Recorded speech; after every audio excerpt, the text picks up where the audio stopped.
Ladies and gentlemen, good day and welcome to Q1 FY23 earnings conference call of Indo Industries Limited. This conference call may contain forward-looking statements about the company which are based on the beliefs, opinions and expectations of the company as on date of this call. These statements are not the guarantees of future performance and involve risks and uncertainties that are difficult to predict. As a reminder, all participant lines will be in the listen-only mode, and there will be an opportunity for you to ask questions after the presentation concludes. Should you need assistance during the conference call, please signal an operator by pressing star then 0 on your touchtone phone. Please note this conference is being recorded. I now hand the conference over to Mr. K.R. Lalpuria, Executive Director and CEO of Indo Industries Limited. Thank you, and over to you, sir. Good morning and a very warm welcome to all of you to the Indo Industries Q1 FY20 earnings call. I hope you and your family are keeping safe and healthy. I have with me Mr. Muralidharan, our CFO, and Strategic Growth Advisors, our Investor Relation Advisors. Happy to connect with you all once again to discuss the Q1 FY23 performance. Now let me start with the industry and business scenario in Q1 FY23. The quarter continues to be impacted by geopolitical concerns, supply chain issues, high inflationary environment, sluggish demand offtake, and an increase in input cost, resulting in a number of challenges for the industry and the company.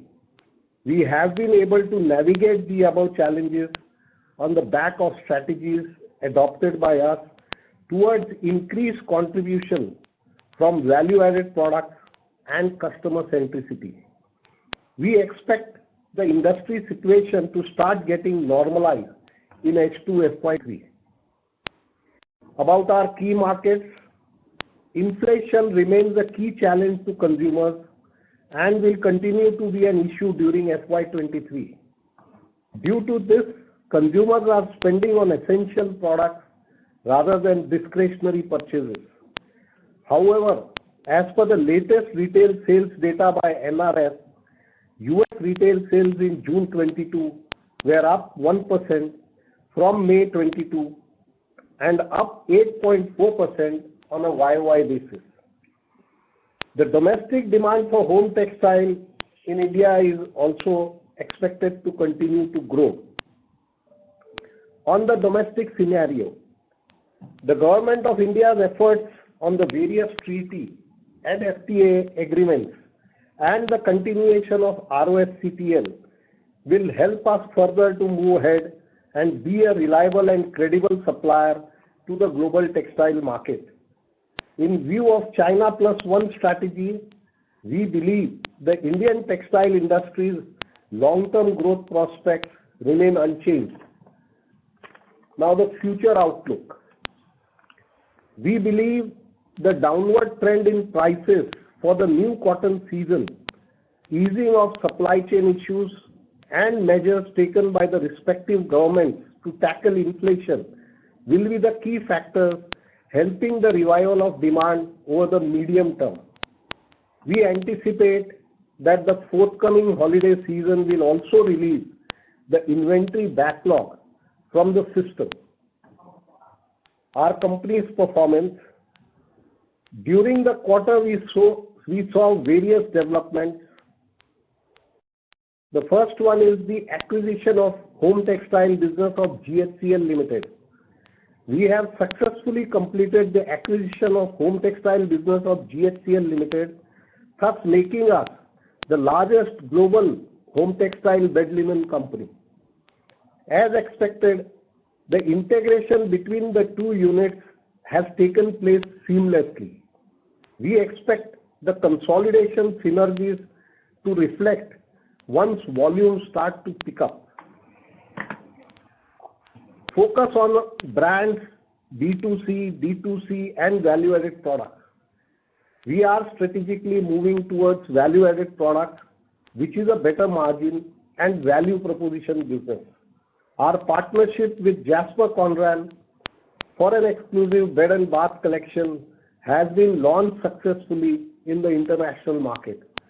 Also enhancing our domestic presence through the various digital marketplace and advancing towards B2C and D2C segments through high quality product offerings across varied price points. Our brands Boutique Living and Layers is witnessing good traction in the domestic markets. Now our ESG initiatives. On the sustainability front, we have adopted a scientific approach towards climate action by joining global campaign led by SBTi, that is Science Based Target Initiative. We have received approval from SBTi for emission targets in June 22. We will strive to achieve emissions reduction by adapting the sustainable practices across the supply chain and all manufacturing units of the company. Awards and recognition. We are happy to announce that we have been once again awarded the Gold Trophy by Texfosil in the bed linen category for the year 2020-21. This endorses our global leadership position. Now let me share with you our consolidated financial performance.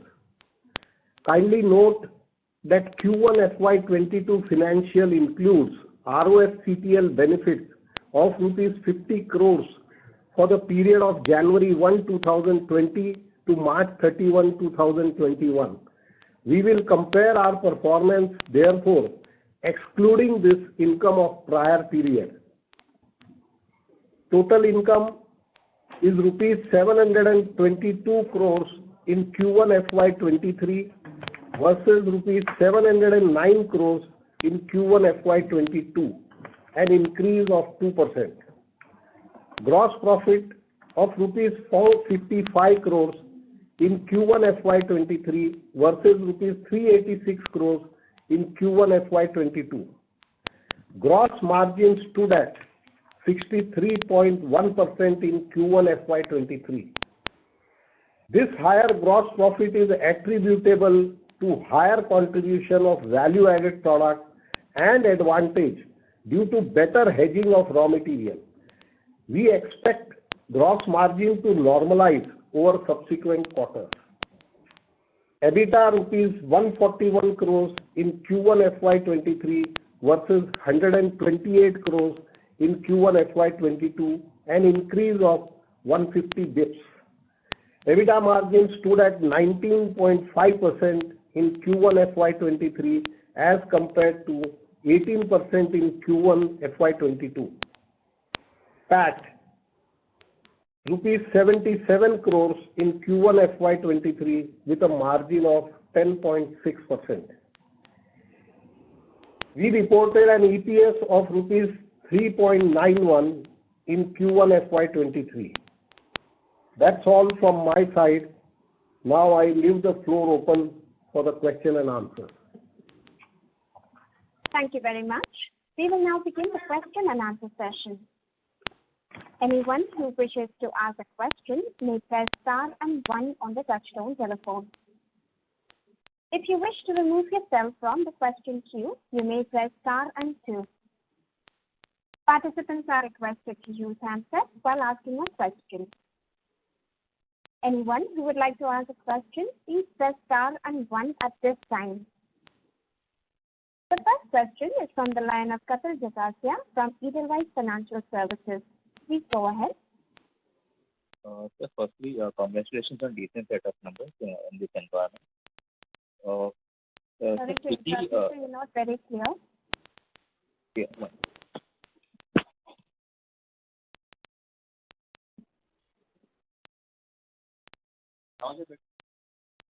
If you can come closer to the phone, Mr. Jagasia, and be on the handset mode, please. Now I'm audible? Yes, Yeah. This is better. Thank you. Yeah. Sir, congratulations on a decent set of numbers in this environment. So firstly, sir, could you please provide us with a breakup of GSTL's numbers for this quarter? in terms of volume, realization, and margin? See, this is now should be considered as one business and one unit and one capacity, because we have acquired this asset in order to synergize our business.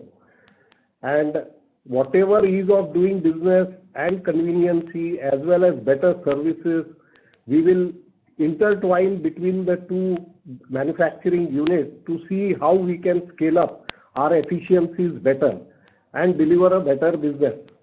So we should always look this now as one unit going forward. Okay, sir, but just for the organic growth, wanted to check like how has been the organic growth for us this quarter? We have already reported a volume of 19.1 million together, and going forward also we will start utilizing those assets in a better way. That's the reason we have acquired this asset, so in order to synergize. So wherever the customer is happy and can better productivity and better efficiency, wherever we can get from both these units, we will intertwine between these two units to deliver our business. Right, sir. Right, sir. Sir, and you have already highlighted in your opening speech regarding the fashion, utility, and institutional bedding, doing well, and also the salience had increased last quarter to 19%. So, how is the demand currently for this quarter? With high inflation in US, any demand disruption happening here? And how has it been for fashion utility? The salience has further gone up, or how is it? So we are doing better in fashion bedding, utility bedding, and institutional bedding, as we have been making efforts for the last 3-4 years in this area. We are also making efforts in the B2C, D2C, the domestic brand promotions, as well as the e-commerce businesses. So all our efforts are how we can fragment our business better on the value addition side. And this is what is demonstrated in our results, and getting reflected there, that the efforts which we have put in towards value-added business has started bearing fruits. So the fashion bedding, we will report it in our next quarter, how it pans out when the demand normalizes, but we see positivity in that too going forward. Okay. So my next question is what is the update on 18 millimeters brownfield expansion? Is that commissioning happening on time? I guess it was expected by Q2, or any deferment due to demand slowdown in US. So what's the update there? So we have already updated in our last Concall that it is on track, and we'll be able to complete that in H2 FY23. Okay, so that is on the plans. Okay. The last, The last question from my side: any incremental orders have you received so far from neighboring countries like Pakistan or from Australia, Dubai, with whom FTAs have been signed recently? Come again, I didn't understand your question. Sir, any incremental orders you have received from Pakistan, as there is some turbulence over there, or the order shift happening from Pakistan to India? No. In fact, Pakistan rupee has gone down to 240. So as a country, economically, it seems to be a weaker country, and the retailers and brands would understand about the economy of that country, and their security on the supply chain is increasing day by day. So they will always look at countries which are able to maintain the supply chain consistently. So as a country, we are positioned very well and we have performed well. So I think when you compare to the peer group, we always stand out with respect to our supply chain, because we are the largest producer of cotton and other fibers too. The raw material situation in Pakistan is saturated and they are positioned at the low end. So I think so going forward, the country will definitely have an advantage, and since we are out of India, we will also gain that advantage. Okay. And sir, any incremental orders from Australia, Dubai, with whom we have signed FTA? So how is the home textiles market in these regions? Yes, their inquiries have started because as we have signed the agreement, it is still to be implemented. So between the two countries, things are getting sorted out, and by end of this year, it should be implemented in full spirit. So we are expecting inquiries from Australia as well as the UAE, GCC countries, because we have signed FTAs with them. And there are expectations about the other FTAs also, like with UK and Europe, advancing to a better stage, and we feel that this are important from Indian standpoint because it will provide a level playing field as well as opportunities to grow our market share in those countries. Right, sir. Right, sir. Sir, congratulations for good results and thanks for answering all the questions. I'll come back in the question. Thank you. Thanks. Thank you. The next question is from the line of Pankaj Babade from Affluent Assets. Please go ahead. Thanks for taking my question. Am I audible? Yeah. Yes. Well, Yes. Well, congrats for excellent set of numbers. So just wanted to understand, so what is the capacity utilization? You mentioned that you have produced some 19.1 million meters of products. So what is the current capacity utilization on overall basis? And when do we expect to reach the peak capacity utilization which we had seen last year? See, currently we are at 90 million meters and we did 75 million last year. We acquired GHCL, which has a capacity even though 45 million meters, but the acquisition of business was 20 million meters what they were doing. So if you consider 90 million plus 20 million, it comes to 110 million meters. And since if you divide that by 4, it comes to 27.5 million meters approximately. And since we have done 19.1 million meters, it is almost 70% of our utilization. Secondly, the first quarter is always low as far as seasonal business is concerned in our businesses. So we expect this capacity utilization to improve going forward, and we all know the circumstances which are prevailing as of now. So there are so many headwinds, and we see that these headwinds are slowly diminishing. So we all expect that the capacity utilization should definitely improve going forward. Well, if I'm not wrong, I was under the impression that we have taken the whole 45 million meters of GHCL. It's 45 million. But you mentioned that we have taken over just 20 million right now. See, this is an acquisition. So the acquisition we have just completed in this quarter. Right. This is the first quarter we are reporting, and they had a business of 20 million. And there are headwinds during this time. So practically, if you add this 20 million business and what we did last year, which was 75, and the current capacity to 90 million meters, the total overall capacity needs to be looked upon at 110 million meters. So you mean to say that they had capacity of 45 million meters, but out of that only 20 was operational. Am I right? Yes. And this is the first quarter when we are reporting. I agree with you on that. But rest 25, what are the constraints for that to get operationalized? Definitely, we have reported that within the next 3-4 years, because this acquisition is on long-term basis. And we have already indicated that the revenue addition and the capacity utilization, once we utilize and sweat out this asset, will be almost like a revenue of more than 1,300 to 1,500 crore to our business.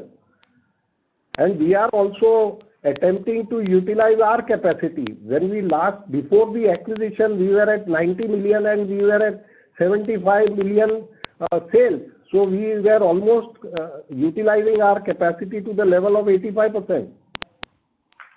I take your point. I am not disagreeing with you. I just wanted to understand that what are the constraints for this 25 million meters of capacity which was unutilized with GHCL to get operationalized. So there are no constraints as such. See, we have taken this asset because there are synergies between the two capacities, and today, because of the demand situation and the sluggish offtake, we are unable to utilize it fully. Going forward, we are quite confident with the set of customers which GHCL had and which we had acquired, and the set of customers which we have, as well as the different strategies which we have adopted into expanding our business are bearing fruit. So we are quite confident, and we strongly believe that going forward, we should be able to utilize this capacity. And as I informed earlier in my answer, there are FTAs getting signed where in these countries, India is having a very low market share and we are not at level playing field. The moment this huge markets opens up, we are market ready and we are able to then increase our market share and our overall revenues. So if the situation like which we had last year arises, where there would be a peak demand for home textiles, so would we be able to run our GHCL? I mean, we are already running our domestic capacity, the GHCL capacity to fullest extent of say 90% capacity, means producing around 40 million meters out of 45 million meters of capacity. See, we are all hoping and we are all working towards it, as I mentioned. You know, it will take some time, to utilize. It's a long-term strategy. It's not a short-term strategy. But are those 25 million meters of capacity not available for production now?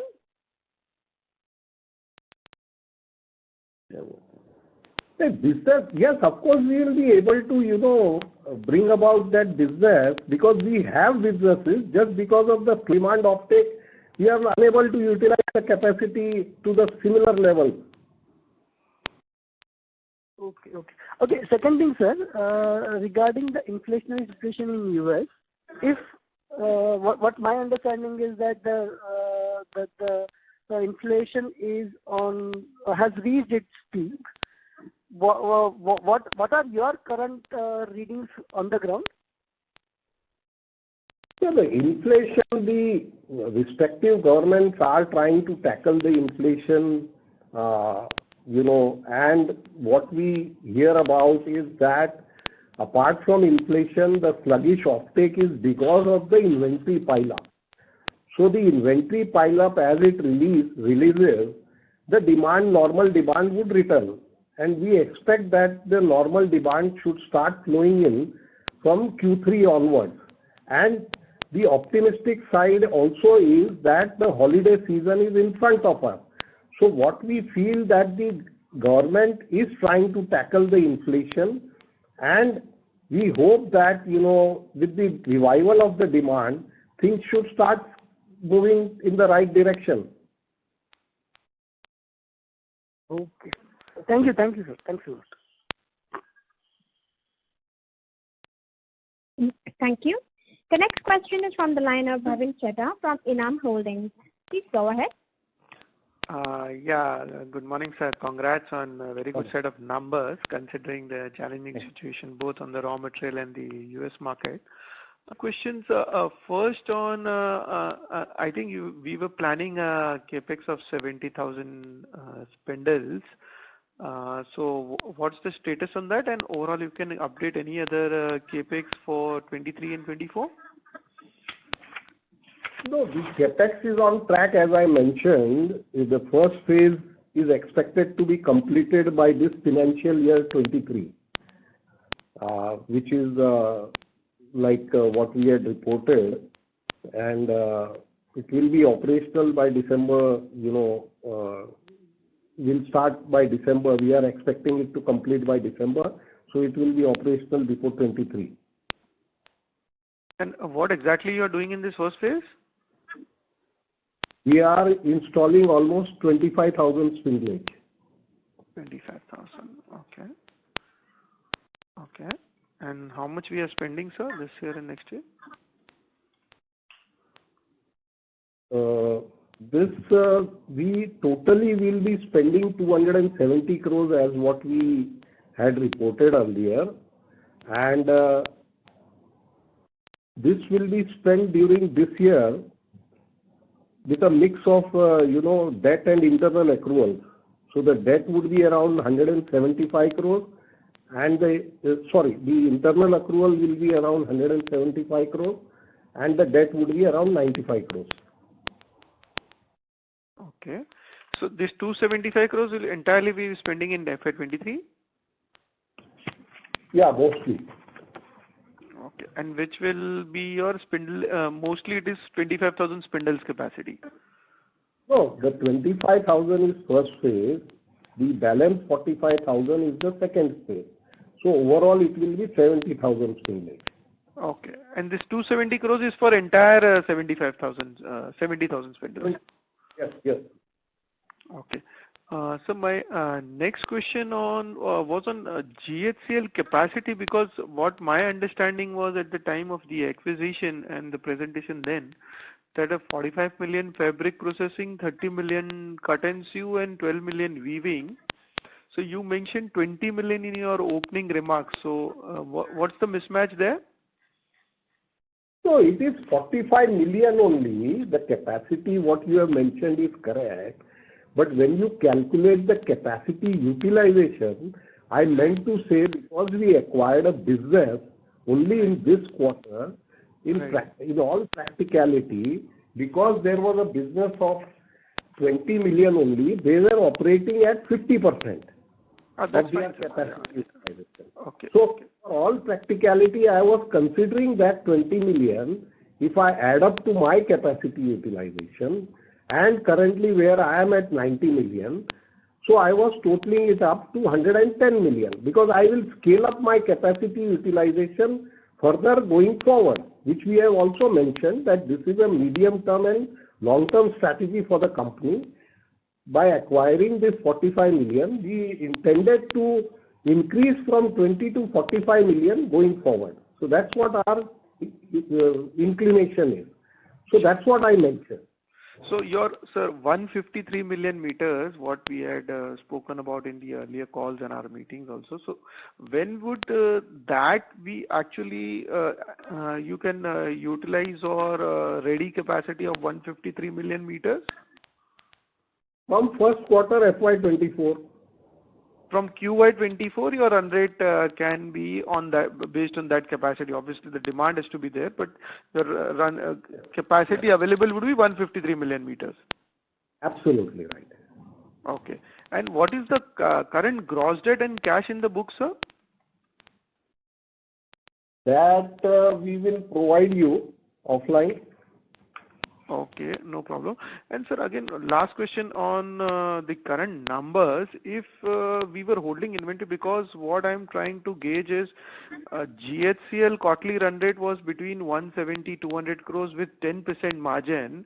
And if I try to knock that number, then your reported margins come roughly 23 to 25% odd, which looks substantially higher. So was there any inventory benefit? Because obviously there have been a lot of price hikes and cotton prices have been going up.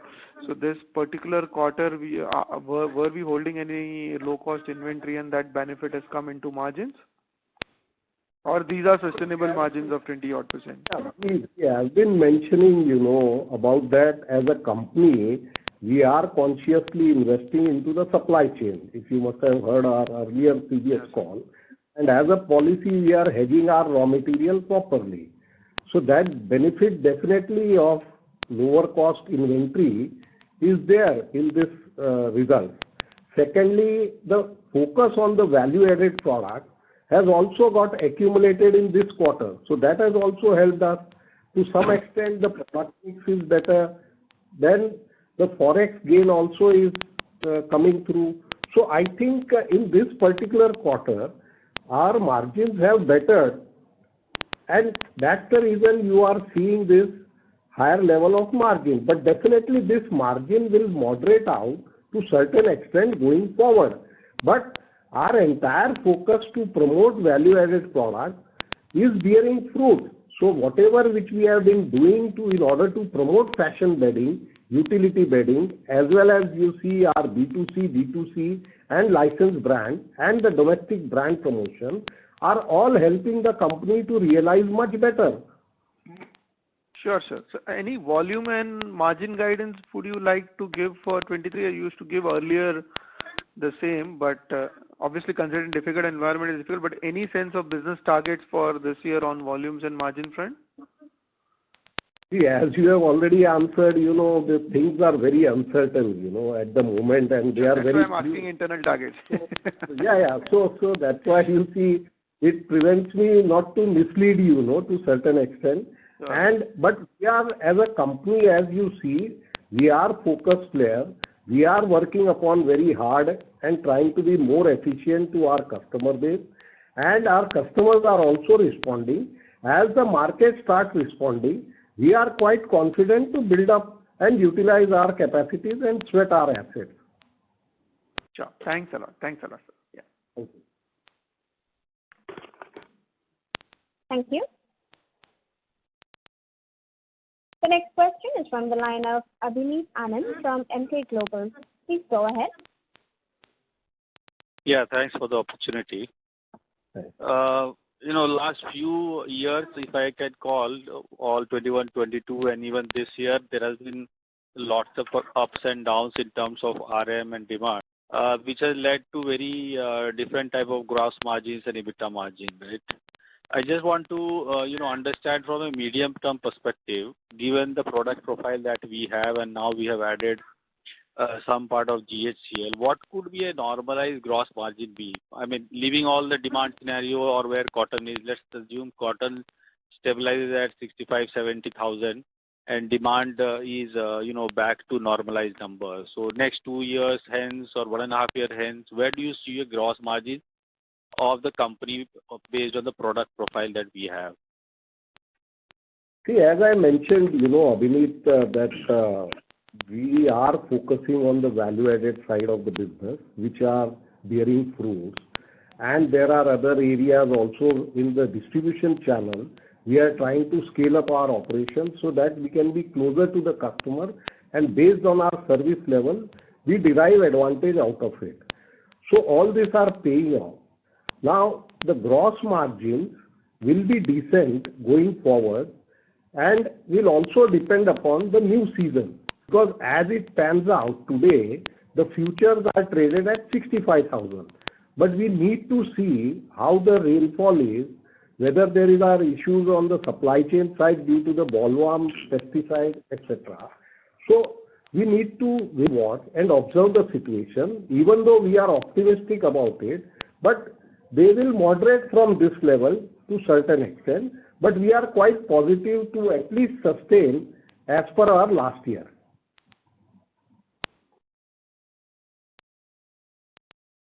This you are saying for the current year will type of sustain compared to last year, or in a normalized. Yeah, we are focusing on that only. We are trying to build our business accordingly so that we maintain our gross margin. That's the whole point, Thank you. Second thing is, right, as you rightly emphasized as well, we have invested in value-added products, right? So as of today, what is that percent in terms of as a whole revenue-wise? How much is this value-added product, and what incremental margin do we get compared to a simple bedsheet versus a value-added product on that? Thank you. See, there are different types of value additions which we do. The value addition, as I explained, is one on the product side, secondly on the positioning side, third on the segmentation side, fourth on the supply chain side, distribution side. So there are various kinds of value additions which we are trying to scale up and bring about a dramatic change in our overall sales strategy, sales and marketing strategy. So, and that is paying off. So we are a complete solution provider, and not just, we believe into supplying a product to our customer. So this solution will have, better margin than our normal businesses. And definitely when you ask that what kind of margin do you get from a normal product, it is somewhere between 8 to 10% which we derive additionally on a normal product. And so you see, the entire focus of the company since the last 3-4 years has been to promote this value-added businesses, and we are getting success in that. Thank you, sir. Those were my questions. Thanks a lot. Thank you. Thank you. The next question is from the line of Aman Madrecha from Augmenta Research. Please go ahead. Hello, sir. Good afternoon, and thanks for the opportunity. So first of all, I wanted to ask, like in the recent quarter, so the Indian market share in the US imports of cotton sheet fell from around 57% in FY21 2021 to 50%. So what could be the market share currently? Like, is it at the same level, or is it has increased? And like, and where is this market share shifting? Like, Yeah, you rightly mentioned that for the moment, Indian exports has taken a hit because of the raw material cost, and they have come down to a certain extent. And because the overall numbers look a little bit weak, our percentage level are also down as compared to Pakistan and China to a certain extent. Also because you see the raw material cotton which has increased to this level, there were options available for the buyer to shift into different fibers and different product mix, where India do not enjoy the advantage as such, that is in MMF.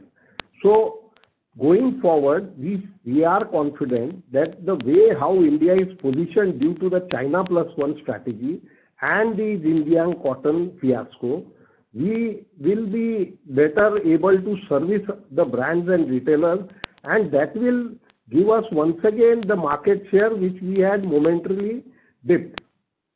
So we are confident as a country and as a company to scale up our market share going forward, because what we also see that the cotton coming back and quoting at the level of 65,000 rupees in December futures. So all this happenings going forward will certainly help us to derive a better market share, not only in the US, but also the FTAs in different countries will help us gain market shares over there too, where currently we are not able to gain. So we hope, we are confident that this market share should revive.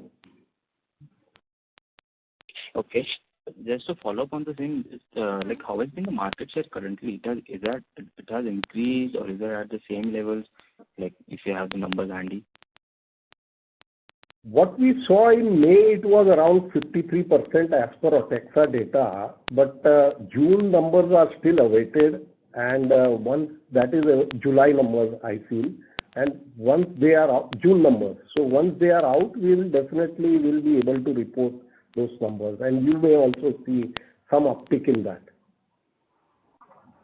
And the second question on, like, if like as you mentioned that we did around 19 million meters of volume in this quarter, and if you look at the realizations, so the realizations are coming at around 368 rupees per meter. So despite like sluggish demand or an inventory build-up with the global retailers, we have been able to maintain the margins or the realization. So like as I understood that we are focusing on the branded products, we are moving on to the fashion utility side. So just a sense, like how is the like order inquiry or the order book standing as compared to last year same period? Like just some sense on the order thing from the retailers. See, of course, as what we are focusing on the value addition side, some of the order book positions have changed as you compared on a YOY basis, definitely, because we also haven't picked up the commodity business this quarter. Because of the raw material hike as well as the demand sluggishness, so we have left some commodity businesses. Going forward, once things normalizes, we will add up that depending upon the strategies which we adopt. So I think the margin profile which we are trying to achieve depends on many factors. It depends on the product mix, the market demand, depends upon what we intend to supply to the customer, depends on the raw material prices and various other factors. So being a global company, there are many global impacts which puts pressure on both the margin supply as well as the demand. So those we are trying to tackle, and going forward we are quite confident that we should be able to maintain our value-added businesses.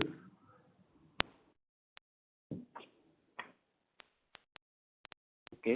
And sir, one more question, like currently, like for example, as the yarn prices have also reduced, so what has been our inventory purchase strategy? As in, like, are we on a wait and watch mode, or we are slowly and gradually acquiring and building up the inventory for the coming H2? Like, what is the stance on that? So we have hedged till to the next 2 quarters, fortunately, and that will definitely pay off as a company to us. And post that, as we all see that the prices are reducing and the futures are quoted at a lower level, we are all waiting to see how the crop comes up. The sowing is better, the rainfall is better, and what we hear about that the cotton crop yield also will improve.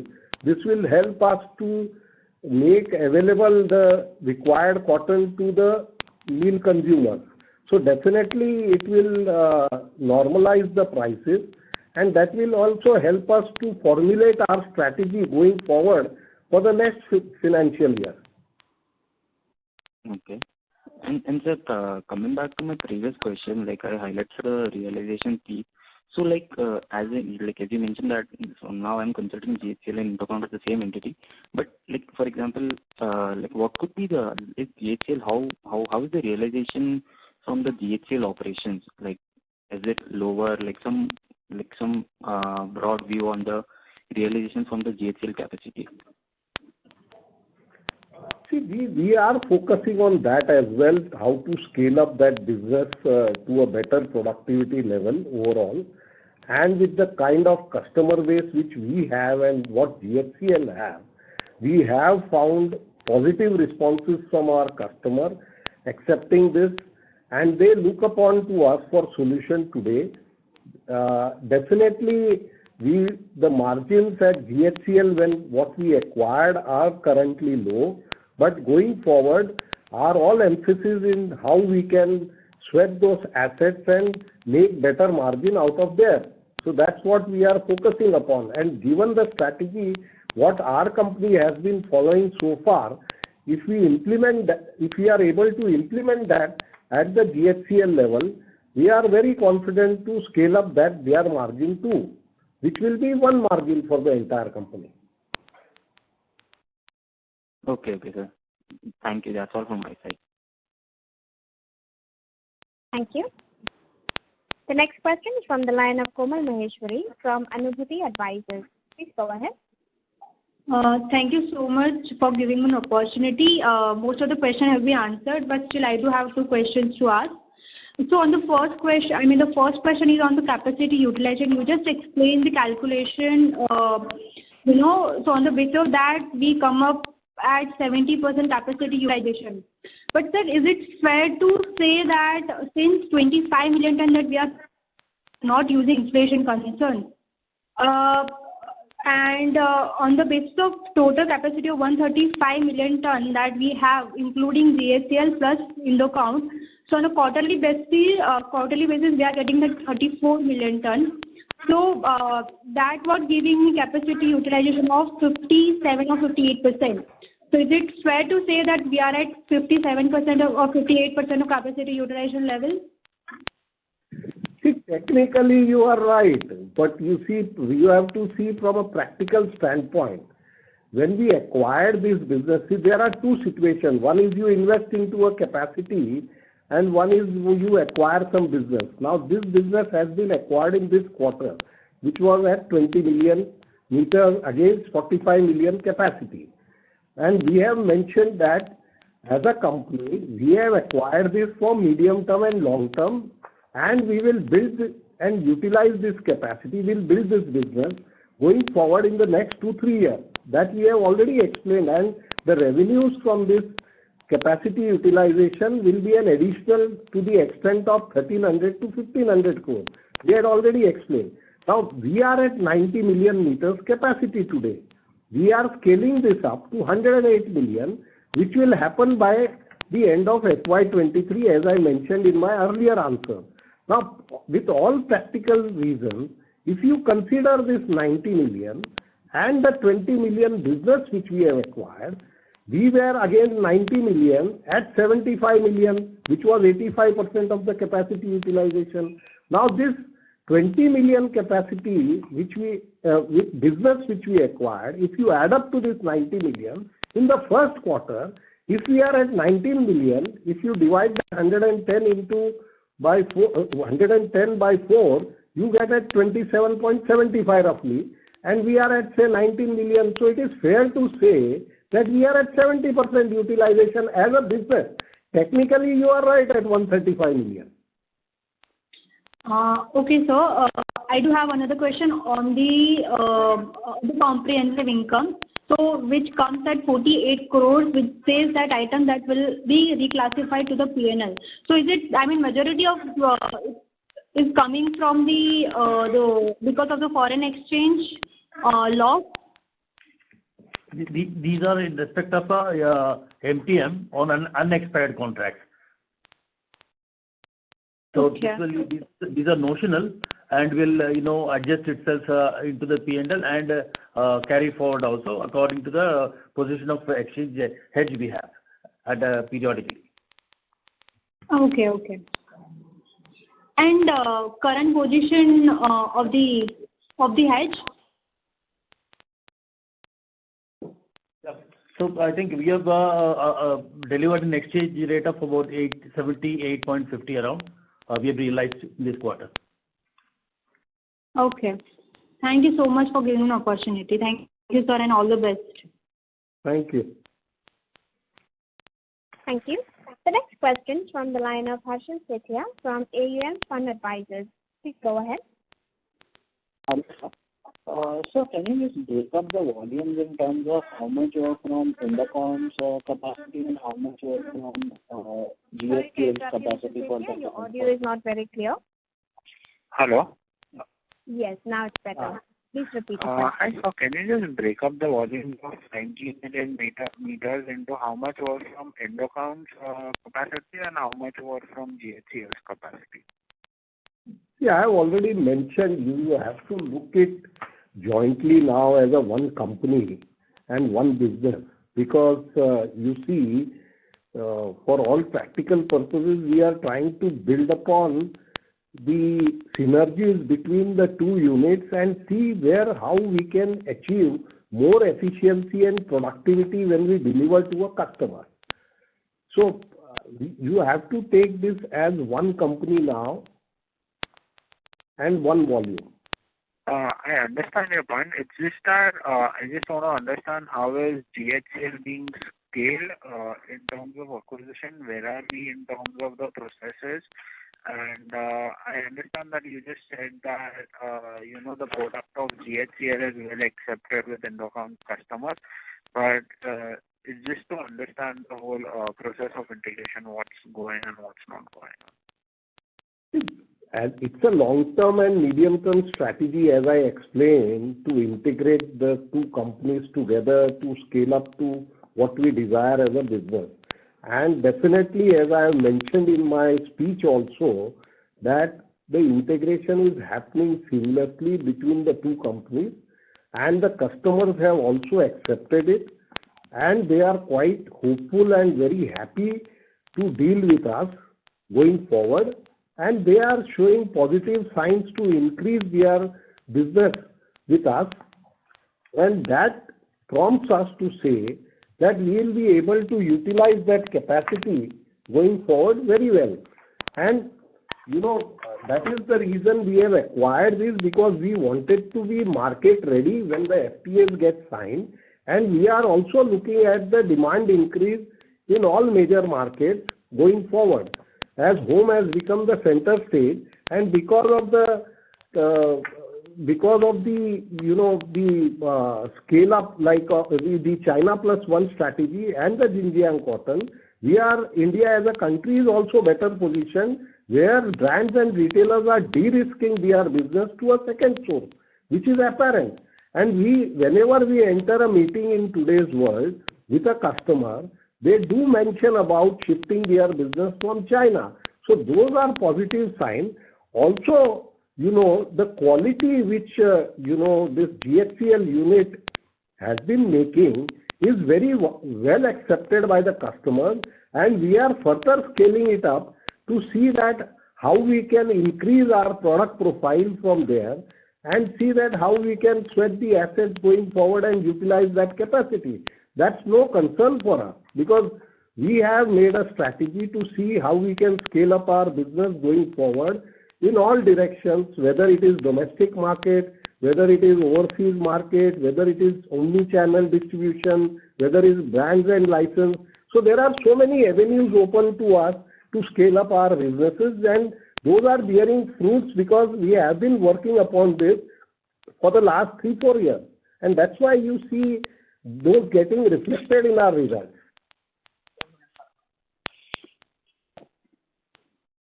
Okay.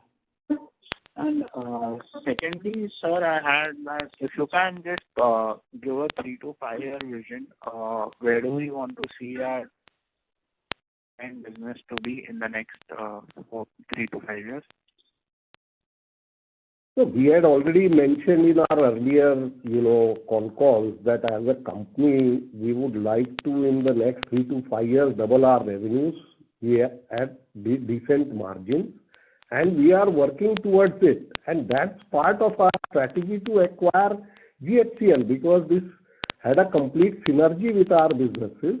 And GHCL was also operating on a good quality basis and having a good customers which were not overlapping. So there was a good addition of assets and businesses. Only thing, these circumstances today are certainly difficult at the moment, but as I mentioned, we are quite hopeful that it should get normalized from third quarter onwards, and we should see our business moving up in the right direction.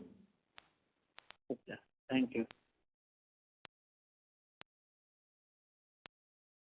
Thank you. The next question is from the line of Riya Mehta from Equitas. Please go ahead. Sure. Hello. Hello. Thank you so much, sir. Hello, can you hear me? Yeah, a little bit louder, please. Thank you for giving me an opportunity. I would want to ask 2 questions. So first would be, what would be the percentage of a value-added products this quarter, and how much margin or how much EBITDA would be attributed from that, and how much would be inventory gains for us? See, we had reported in our earlier con call that, our fashion bedding business is almost 17% of our business, which is a value-added business. Secondly, we are doing 10% of branded business in our revenues, which also overlaps in our fashion bedding businesses.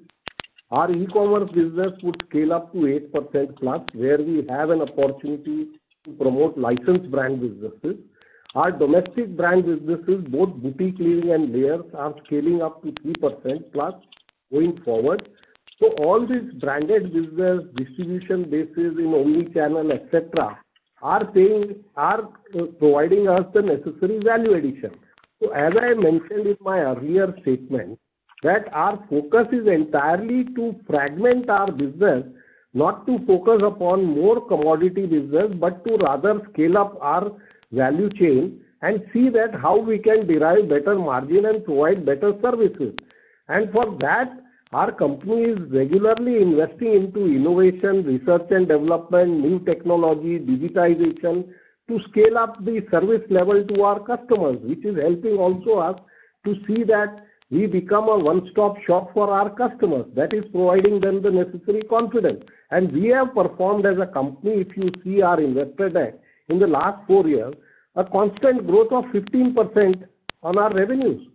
So all these are motivating us to see that we scale up our value proposition, we scale up our competitive advantage, and being a debt-free company, almost, we are seeing that how we can invest more into customers and markets to see that we gain more market shares going forward in the value-added business.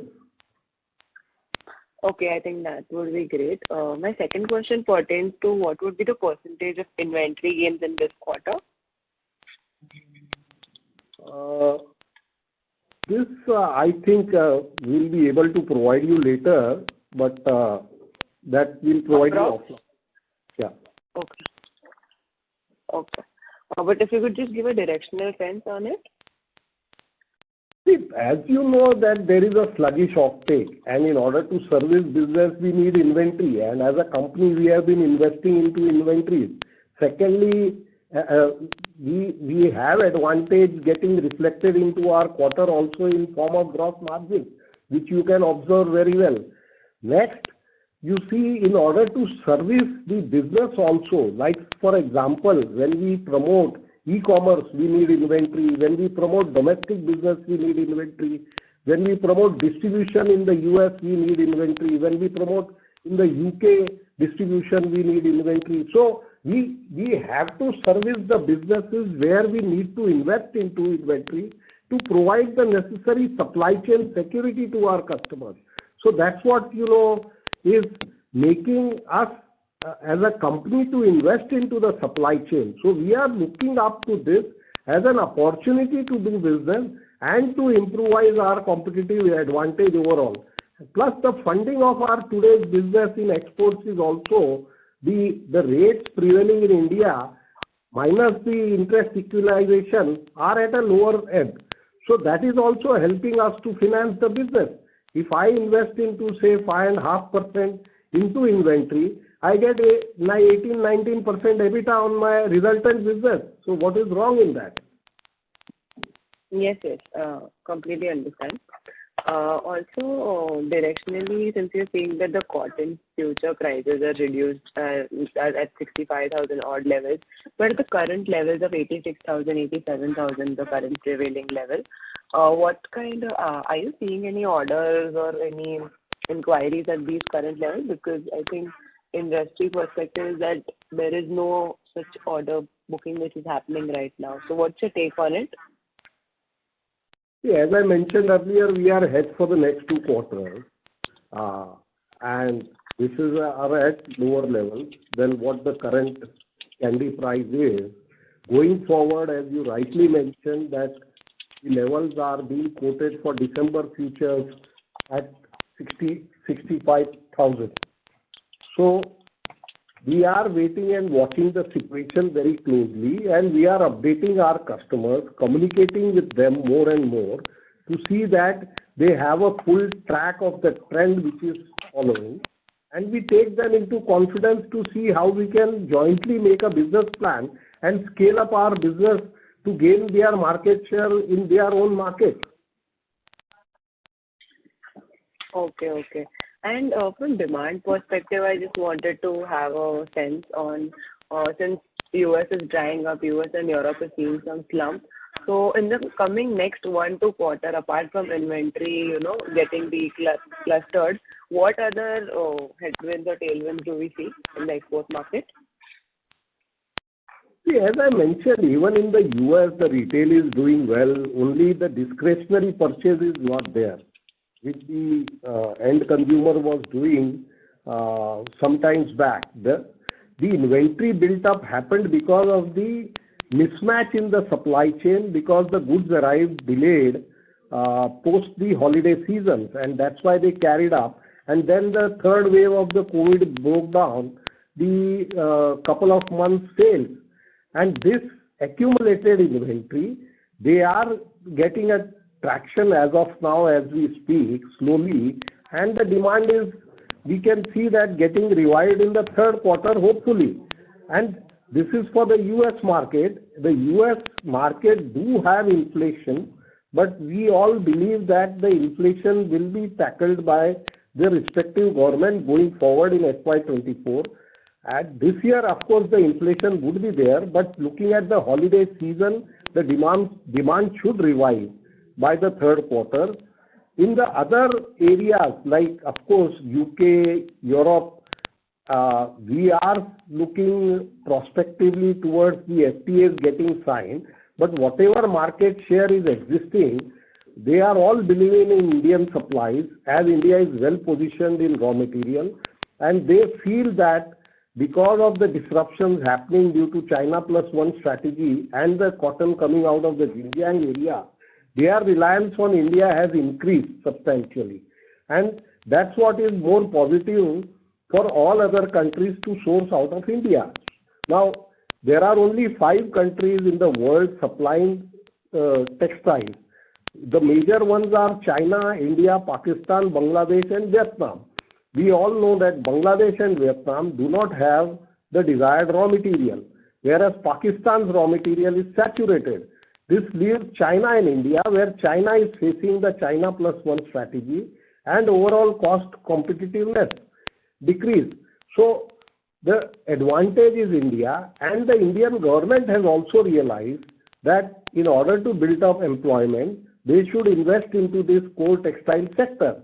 So they have come out with various schemes like the PLI, the Atmanirbhar Bharat, the Mitra Park, and the ROSCTL continuity for the next 2-3 years. So these are all signs by the government that they are taking positive steps in order to support the textile sector, and this will definitely go a long way once the FTAs are signed for the revival of market and India building up market share similar to what China has gained. So we all feel positive about going forward as far as the demand is concerned from our major markets like US and the other developed markets like EU, UK, Australia, GCC countries, South Africa and Latin America. So we feel quite confident that going forward as a country, as a company, we are well positioned and should do well.